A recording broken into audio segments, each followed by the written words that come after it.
শুভেন্দু অধিকারী এই দেশে ঢুকবার জন্যে, এই দেশে ঢোকার জন্য লোকজন নিয়ে সীমান্তে এসেছিল। যখন আমরা 5ই আগস্টের গণঅভ্যুত্থান করেছি, তখন শুভেন্দু অধিকারী এই দেশে ঢুকবার জন্যে, এই দেশে ঢোকার জন্য লোকজন নিয়ে সীমান্তে এসেছিল।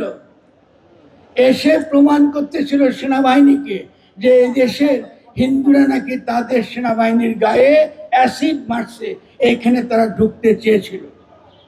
ভুলে যাবেন না। এখন তারা বলছে যে বাংলাদেশে এরকম মাজার ভাঙা হয়, এরকম যে ইসলামী সন্ত্রাস, এই তৌহিদি জনতা, এদের তো রাষ্ট্র রাখবার কোনো দরকার নাই।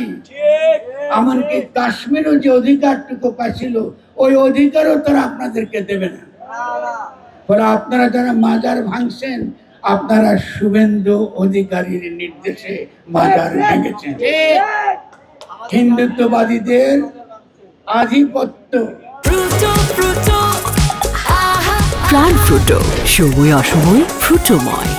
তারা মসজিদ ভাঙছে, তারা বিভিন্ন ধর্মের এলাকা ভাঙছে, মানুষের ভক্তির জায়গা ধ্বংস করছে এবং সমস্ত ভারতবর্ষকে একটা বিরোধের মধ্যে ঢুকিয়ে দিচ্ছে, একটা যুদ্ধক্ষেত্র তৈরি করছে, পুরো উপমহাদেশকে যুদ্ধক্ষেত্রে পরিণত করছে।